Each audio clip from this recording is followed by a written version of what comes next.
Сайн байцгаана үзэгчдээ. Дэлхийд дахинд тойм хөтөлбөр энэ удаагийн дугаартаа бүгд найрамд харчилсан Солонгос ард улс байгуулагдсны түүхт 70 жилийн ойг тойрсон сэдвийг бид хөндөж байна.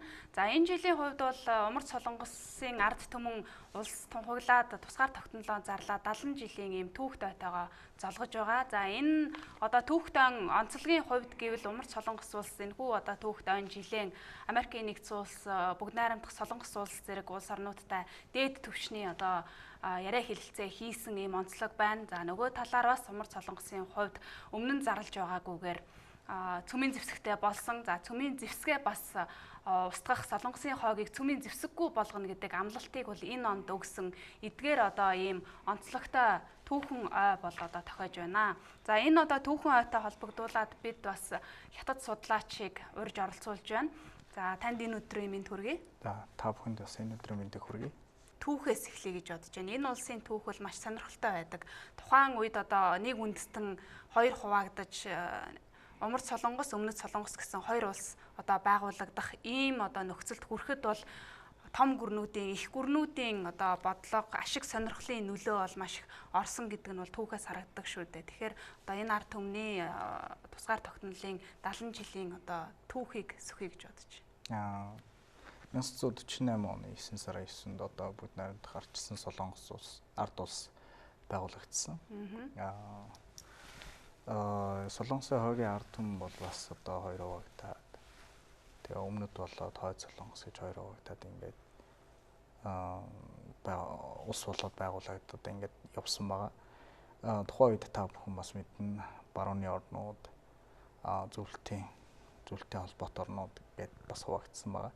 Энэ түүхээс харуул одоо ингээд үзэл сурталын олон зүйл нөлөөлж бас олон томоохон улсуудын бүсийн томоохон улсуудын бодлогоос нөлөөлж энэ үндэстэн одоо энэ Солонгосын хойг хуваагдсан байдалтай ингээд хоёр улс байдалтай ингэж одоо өнөө хүрсэн байна. Тэгэхээр Умард Солонгос одоо өмнөх хоёр удирдагчийн үед бол цөмийн зэвсгийн бодлого хэрэгжүүлж одоо цөмийн зэвсгэр хөөцөлдсөн гэж одоо бол үздэг. Тэгэхээр залуу удирдагчийн энэ удирдах байгаа засаглалын энэ үед Умард Солонгос улс өмнөх удирдагчтай харьцуулахад ер нь ямар өөрчлөлт, шинжилтүүд гарав, ололт амжилт нь юу байв? 2012 оноос хойш одоо Ким Жон одоо удирдагч одоо засгийн эрхийг авсан байгаа. Тэгээд 2006 оноос эхлээд одоо цөмийн туршилтыг хийж эхэлсэн. Тэгээд эндээс харуул одоо цөөхөн хэдэн жилийн хугацаанд одоо маш их өндөр амжилтыг гаргаж одоо 12 жилийн хугацаанд одоо өндөр амжилтыг гаргаж одоо цөмийн одоо зэрэгтэй гэдгийг одоо баталгаажуулж гаргаж ирсэн байна. Бодлогоо хэрэгжүүлж өмнөх хоёр удирдагчтай харьцуулбал маш богино хугацаанд. Мөн бас одоо бусад одоо томоохон улсуудтай бас харилцаагаа хөгжүүлэхийн тулд бас тодорхой алхмуудыг хийж эхэлсэн байна. Та бүхэн энэ жил бас 2018 оныг бас ажиглавал Ким Жон удирдагч одоо бүгд найрамдах хятад улсад 3 удаа ажиллалаа. Хятадын болоод Оросын албаны улс, Америкийн гадаад харилцааны сайдууд бүгд Пинянд очиж альчиллаа.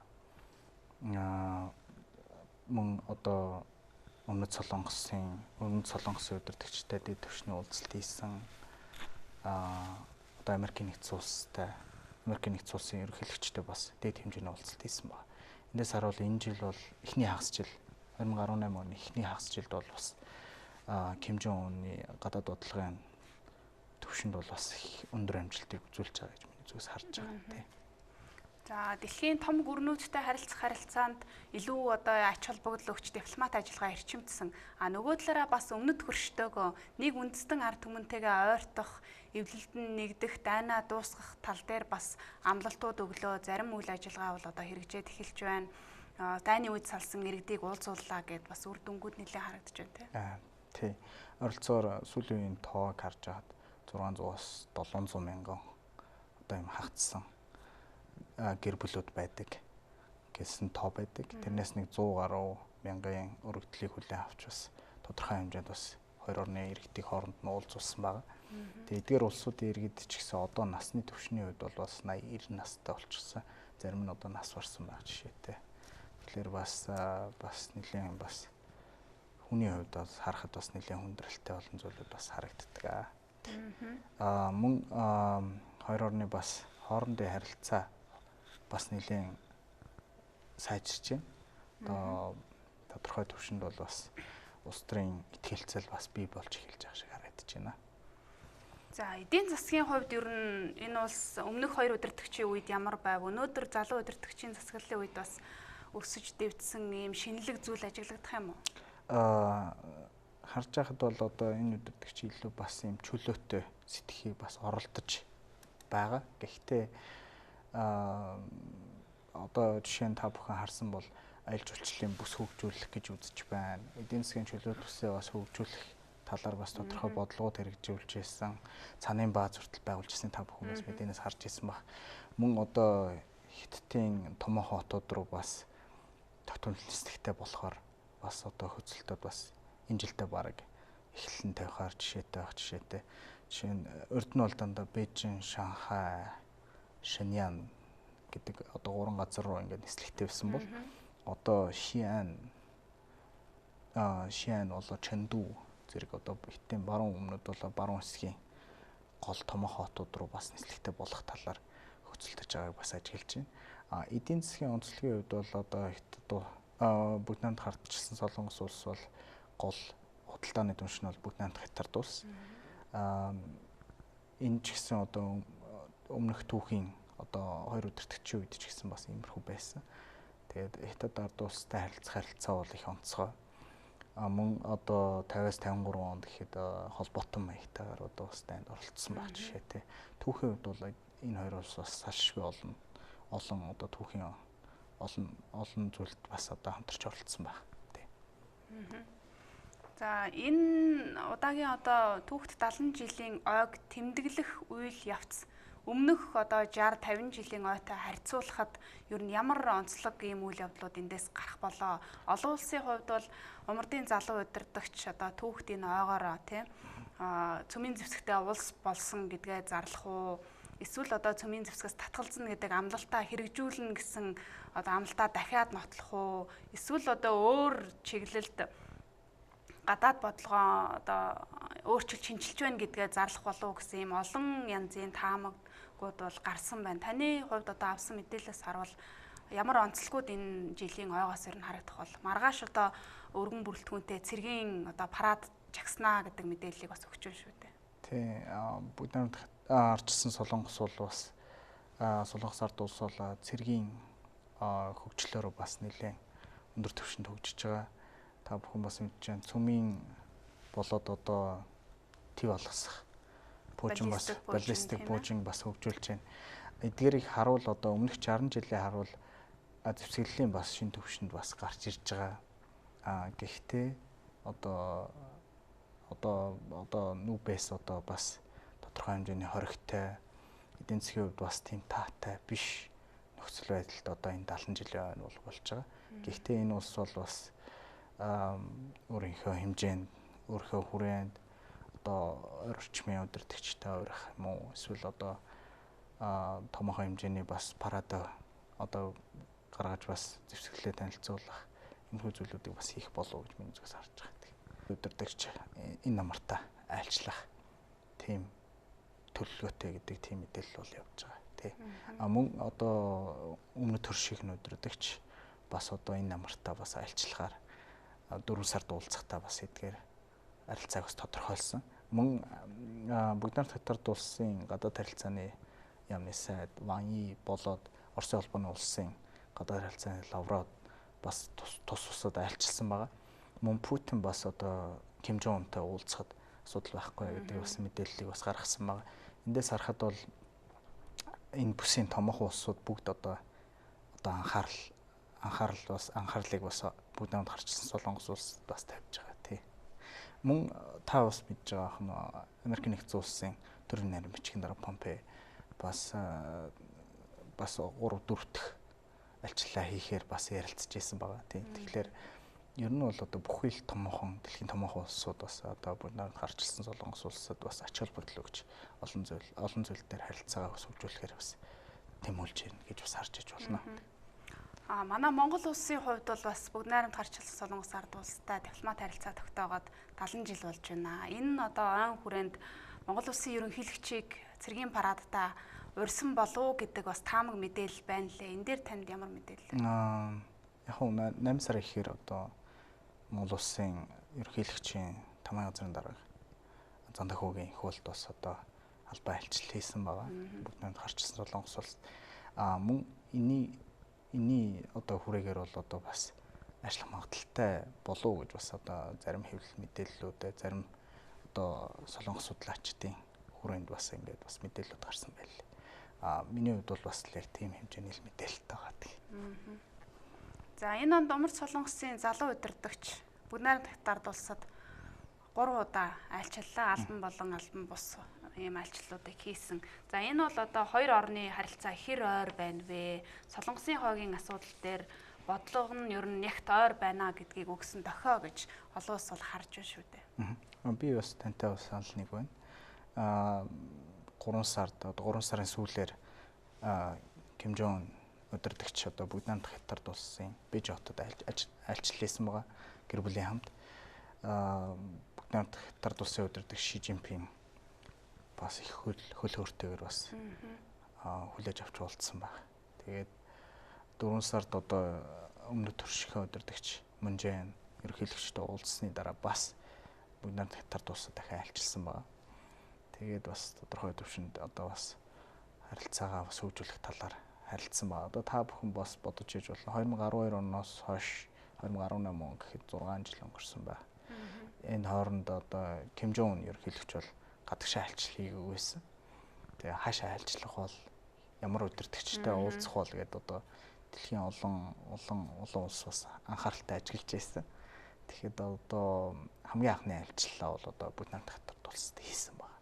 Тэгээ эндээс харуул улс одоо Хятад хойд Солонгос хоёр улсын хоорондын харилцаа ямар нэгтэй гэдгийг бас ажиглаж байна. Энэ хоёр улс бол түүхийн хувьд ч гэсэн асар их олон зүйлээр бас холбогдсон улс байна. Худалдааны хувьд ямар мэдээ? Худалдааны хувьд ч гэсэн одоо бүгд найрамд гарчилсан Солонгос ард улсын нийт худалдааны бараг 90 орчим хувийг одоо бүгд найрамд Хятад улстай хийдэг байгаа. Гэхдээ одоо нөгөө Нүбийн хоргийн хүрээнд бас Хятад улс Нүбийн хоргийг дэмжих хүрээнд бас олон ажил хийсэн учраас харилцаас нэлээд тийм сайн биш байсан. Гэтэ хөлзөр бол одоо бүгд найрамд гарчилсан Солонгос ардын улс талтай байсан учраас одоо бас харилцаагаа бас зүйлрүүлээд энэ жил ихэд 3 дахь айлчилсан байх жишээтэй. Одоо бол Хятадын удирдагч бараг айлчлах болов уу гэж миний зүгээс ч гэж одоо олон судлаач одоо бас таамаглаж байна. Энэ хоёр улсын харилцаа гэвэл 1949 онд одоо бүгд найрамд Хятад улс байгуулагдсан. 1949 онд байгуулагдаад л бараг анхны болоод 1 2 дахь 3 дахь улс нь бараг одоо бүгд найрамд арчилсан Солонгос улс байдаг харилцсан. Тэгэхээр одоо эх жил бас энэ хоёр улсын түүхт 70 жилийн болж байгаа. Дипломат харилцаа тогтоосны. Тэгэхээр олон одоо хоёр талын хамтын ажиллагааны олон харилцаа айлчлал, өндөр түвшний харилцаа айлчлал гэсэн бас явагдах болов гэж одоо миний зүгээс харж байгаа. За Хятадын даргын айлчлалыг одоо яг айлчлах байхаа гэдэг магадлал бол ер нь 90% гэж тооцож байна лээ. Яагаад гэвэл энэ жилийн хувьд Солонгосын хойгийн асуудал их гүрнүүдийн анхаарлын төвд байсан. Умард Солонгосын удирдагчийн хувьд ч гэсэн бас дипломат арга хэрэгслэр маш олон нүүдэл хийлээ, тийм ээ. Тэгэхээр өмнөд хөрштөөгөө инх тайвны гэрээ байгуулахад оролцох орны тоонд бол яа харахгүй бүгд найрамд Хятад улс бол байгаа. За энэ одоо инхийн гэрээ байгуулах асуудал хоёрдугаарт Америкийн нэгдсэн улстай одоо Солонгосын хойгийг цөмийн зэвсэггүй болгох тал дээр Умард Солонгос хил амаа олцохын тулд яа харахгүй Хятад улстай бол зөвлөлдөж байна, тийм ээ. Тэгэхээр эдгээр энэ улс төрийн болон геополитикийн бусад одоо ашиг сонирхлын үүднээс энэ айлчлал болох нь энд очиод ямар асуудлыг хилцэх болоо гэдэг дээр шинжээчд бас таамгаа уралдуулж харагдлаа л дээ. Ер нь бол одоо хуучин адилхан системтэй байсан түүхийн олон зүйлээр холбогдсон учраас энэ хоёр улсын бол харилцаа бол их гүн гүнзгий. Салшгүй холбоотой. Мөн бас эдийн засгийн хувьд ч гэсэн бас харилцаа хамааралтай. Хятад жишээ нь одоо зүүн хойд нутгуудад Солонгос үндэстэн байна. Мөн одоо хилийн хувьд ч гэсэн 1300 гаруй километрээр одоо бүгд найрамд Хятад улс, бүгд найрамд гарчсан Солонгос улс хоорондоо хэлэлдэг байх жишээтэй. Тэгэхээр бол Хятад улсын хувьд бол одоо Хойд Солонгостой харилцаа бол бас их чухал байр төвшөнд байдаг. Эндээс харуул одоо харилцааны олон зүйлүүдийг бас хөгжүүлэх сонирхолтой болов. Бүгд найрамд гарчсан Солонгос улсын хувьд ч гэсэн мөн Хятадын энэ одоо өөрчлөлөн шинжилэлтийн энэ одоо үр дүнг бас харж бас одоо суралцах зүйлүүд бас их байна гэж хардаг байх. Яагаад гэвэл 1978 онд одоо нээлттэй хаалганы бодлого хэрэгжүүлснээр 40 жилийн хугацаанд одоо дотоодын нийт бүтээгдэхүүн 100 гаруйд явж исэн байраар эзлүүлэл одоо 100 гаруйд явж исэн улс одоо бол дэлхийн 2 дахь том улс болсон байна. Эдийн засгийн дотоодын нийт бүтээгдэхүүний хэмжээгээр эндээс харуул одоо бас одоо бүгд найрамд гарчсан Солонгос улс ч гэсэн бас бүгд найрамд Хятад улсаас суралцах олон зүйл байна. Одоо ялангуяа барууны улсуудтай харилцаан дээр ч юм. Тэгэхээр одоо энэ зүйлүүд дээр бас одоо суралцах зүйлүүд их байна л гэж миний зүгээс харж байна. За Хятад улсын хувьд Умард Солонгосын цөмийн болон пуужингийн хөтөлбөр дээр яг л нэг байр суурь баримтлаж ирсэн тийм ээ. Аль болох Умар Солонгостой энэ хөтөлбөрүүдийг зогсоохын тулд бол яриа хэлцээ их ёстой, дипломат ажиллагаагаар шийдэх ёстойгоос биш, дарамт шахалт үзүүлээд хориг тавиад эдийн засгээр боомлоод бол энэ улсыг энэ хөтөлбөрөөс нь бол одоо ухрааж чадахгүй. Тэгэхээр бид бүгдээрээ нийлээд яриа хэлцээгээ хийе гэдэг ийм одоо зарчмын байр суурьнд авал байсаар байна. Тэгэхээр цөмийн 6 талт хэлцээг сэргээх асуудлыг Ши Жинпин дарга ярих болов? Одоо яг одоо тийм хэмжээний 6 талт хэлцээг хөгжүүлэх энэ төр одоо бас тэр тал дээр бол одоо миний хувьд бас шууд хэлэхэд бэрх байна. Хамгийн наазах нь гэвэл одоо яг сөргөлдөгч талууд одоо Америк нэгдсэн улс, бүгд найрамд гарчсан Солонгос улс хоёрын хэлтсэрийг бол бүгд найрамд Хятад улс бол дэмжинэ. Мөн одоо өмнөд Солонгостойгоо харилцааг бас сайжруулах тал дээр бас дэмжинэ. Мөн одоо нүүбийн хориг нүүбийн хоригийг бас одоо бууруулах, одоо харилцан ойлголцох тэр зүйл дээр бас одоо бүгд найрамд Хятад улс бол бүгд найрамд гарчсан Солонгос улсад бас дэмжлэг үзүүлэх байх тийм. 6 талт хэлцээрийн хувьд бол одоо зогсоод бараг 10 жил болж байна. Тэгэхээр одоо дахин сэргийх магадлал одоо хэр байгаа юм бол. Миний хувьд бол бас тийм сайн итгэлтэй биш байна. Сөргөлдөгч талууд л гол сөргөлдөгч талууд үл ойлголцож байгаа талууд л хоорондоо ойлголцол одоо бас харилцааны хэлбэр нь ямар байх, яриа хэлцээрийн хэлбэр нь ямар байх нь бол одоо бас тийм чухал биш байх болов уу гэж миний зүгээс харж байна. Шинжээчдийн хувьд бас Умард Солонгос цөмийн зэвсэгтэй болчлоо гэдэг бол Америкийн нэгдсэн улстай одоо наймаалцах том хөзөртэй болчлоо гэж үздэг шүү дээ. Энэ тал дээр. Яг одоо энэ хоёр улс хоорондоо одоо инх тайвны хэлцээр байгуулаагүй байдаг. Зөвхөн дайныг төр зогсоох хэлцээртэй. Хэрвээ Хойд Солонгос одоо Америк нэгдсэн улстай инх тайвны хэлцээр байгуулж чадвал энэ хоёр улсын одоо сөргөлдсөн байдал суларч бас энд одоо ямар нэг байдлаар зүүн хойд Азид бол түгшүүрийн байдал өөрөө буурах ёстой. Тэр утгаараа өөрийгөө хамгаалах одоо хамгийн чухал зүйл нь одоо энэ цөмийн зэвсэг байх боломжтой гэж үзсэн байна. Одоо бүгд нэг гарчсан Солонгос ардын улсууд. Гэхдээ яг мөн үү гэвэл бас одоо хэлэхэд бэрх. Одоо бүгд найрамд гарчсан Солонгос улс гэхэд одоо баг зэрэг ганцаардсан байдалтай юм уу те? Иймэрхүү байдалтай байх жишээтэй. Ганцаардуулах байдалтай, нөгөө бусад улсууд шахах байдалтай. Иймэрхүү байсан. Нөгөө талаар бол одоо бүгд найрамд гарчсан Солонгос улсын хувьд ч гэсэн энэ өөрөө бас их том үзэр. Бусад улсуудтай ярихад бүгд найрамд Хятад улстай ч ярьж байна, Орос улбаны улстай ч ярьж байна, Японтай ч ярьж байна, Америктэй ч ярьж байна. Тэг өөрхнүүд бол бас том үзэр тий. Ер нь Хятад улс яагаад энэ Солонгосын хойгт ийм их ач холбогдол өгөөд байдгийг, энэ одоо Солонгосын хойгдох Хятадын ашиг сонирхол геополитикийн бодлогыг жоохон ингээд дэлгэрүүлээд та тайлбарлаач. Одоо хэрвээ Солонгосын одоо хойгийг алдвал Хятадын хувьд бол одоо ямар нэг улсаар ингээд ийм одоо шууд холбогдох юм улс бий болвол одоо жишээ нь Өмнөд Солонгос, Хойд Солонгосыг нийлүүлээд харуул одоо 80 сая орчим хүнтэй улс болно. Ийм том хэмжээний цөмийн зэвсэгтэй эдийн засгийн хувьд бас G20-д орох хэмжээний ийм том улс бий болно. Ийм улстай байхыг бол бүгд найрамд хятад улс бас их тийм амар хүсэж байгаа биш байх. Мөн 14 улсаас ингээ харуул бас 14 улстай хэлдэг ба бүгд найрамд хятад улс хэлээрээ ингээ харахад Монгол улс бол одоо хамгийн одоо хилийн хуртаар бол хамгийн их 4000 гаруй километр хэлдэг 4700 км. Хойд Солонгос улс ардчилсан Солонгос улстай болохоор 1300 км хэлдэг бас тийм бага хэмжээний хилтэй тийм улс биш. Тэгэхээр хятад улсын хувьд бол одоо өөрийн одоо ойр орчмын одоо аюулгүй байдлаа харуул одоо ойр орчмын аюулгүй байдал 50 байх тусам энэ улс өөрөө бас хөгжих болцоо нь өөрөө өндөр баг. Тэр утгаараа ер нь Солонгосын хойг Америк хоёр маргалдаал байж ивэл хятад ашигтай гэж ойлгож болох уу? Ер нь бол одоо бас нөгөө талаар бас тэгж харж болох юм аа тий. Гэхдээ хятад улс ойр орчимдоо тайван одоо их тайван тийм орчиндөө байхыг ер нь голдуу хүсэж байгаа.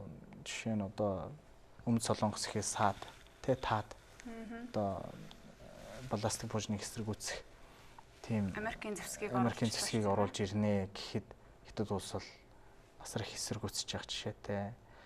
Мөн одоо энтхэг улстай харилцаа бас их хүнд байдаг. Ойр орчмын ингээд томх улсуудаа харуул харилцаа бас тийм сайн биш.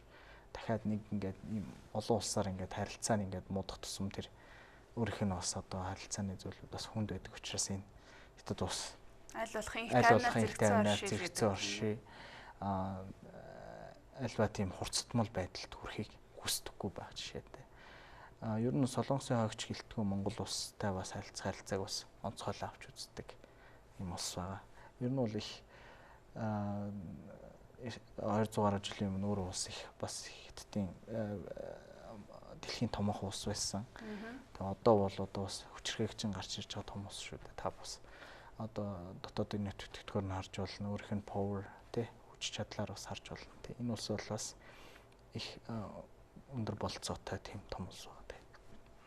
За энэ онд ер нь сүүлийн жилүүдэд гарч байгаа Умар Солонгос болон Бүгд найрамд хятад улс хоорондын одоо харилцсан энэ айлчлалууд гарч байгаа үйл явц бие бинийгээ дэмжсэн энэ мэдгдлүүдээс харахад цаашдын одоо жилүүдэд энэ хоёр улсын харилцаа ер нь ямар төвшөнд байх бол одоогийнхоос илүү ахиж эдийн засгийн хувьд нягтрах хятадын эдийн засгийн хөгжлийн загвараас Умар Солонгос суралцах гэдэг юм уу ийм зүйлүүд ер нь байх болов.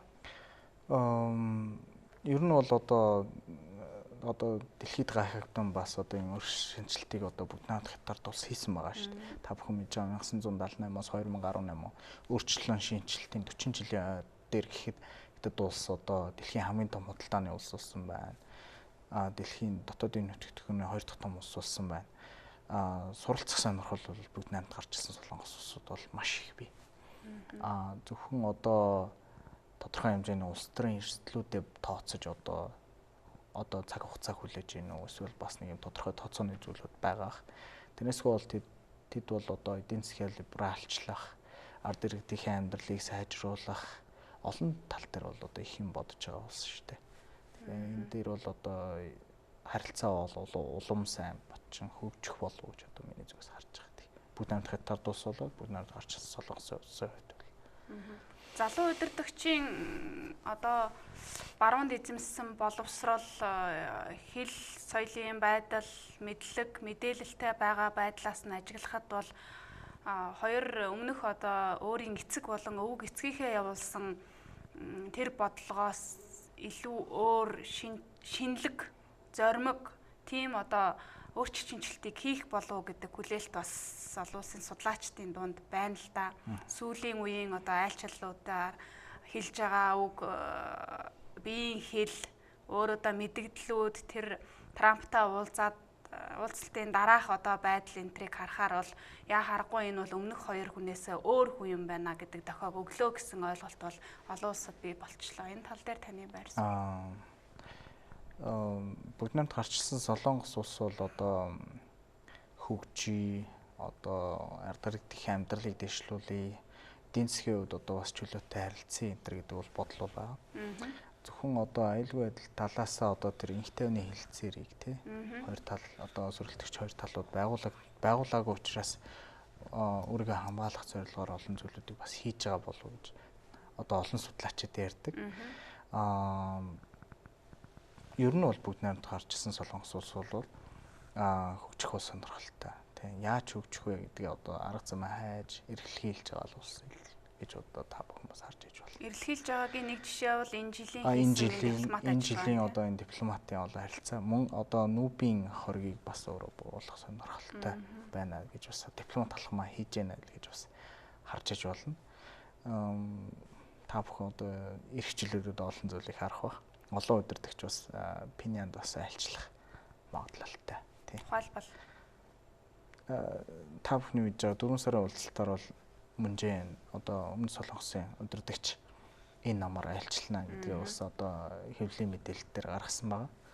Мөн Трамп ч гэсэн бас одоо Америк нэгдсэн улсын ерөнхийлөгч ч гэсэн яагаад айлчилж болохгүй гэж гэдэг бас одоо тийм мессежийг бас нийгмийн сүлжээгээр бас гаргасан байна. Тэгэхээр бол бас Америк нэгдсэн улсын ерөнхийлөгч гэсэн бас айлчлах сонирхолтой байх. Оросын улсын улсын ерөнхийлөгч Путин гэхэд Ким Жон Унтай уулзах сонирхолтой байна гэдгээ бас илэрхийлсэн байх. Буднаас хятад улсын ерөнхийлөгч гэсэн бас ажиллах магадaltaй гэдгийг бас одоо хятадын олон хэвлэл мэдээллийн хэрэгслээр бас одоо мэдээлсэн байх. Тэгэхээр бол бүхий л одоо ойр орчмын бүхий л улсууд бас харилцах сонирхолтой байна гэдгийг илэрхийлсэн. Япон ч гэсэн Японы ерөнхий сайд Шинзо Абе ч гэсэн бас Ким Жон Унтай уулзах сонирхолтой байна гэдгийг бас илэрхийлсэн байна. Тэгэхээр бол аль талууд бол одоо бүгд намд гарчсан Солонгос улстай харилцаагаа бас хөгжүүлэх сонирхолтой гэдгийг бол бас харж байна. За олон улсын анхаарлын төвд байсаар байгаа одоо Солонгосын хойгтой холбоотой мэдээлэлээр маш сонирхолтой ярилцлага өргүүлсэн судлаач Сумьяда баярлалаа. За та бүхэнд ч гэсэн бас ажлын амжилт хүсье. Их баярлалаа.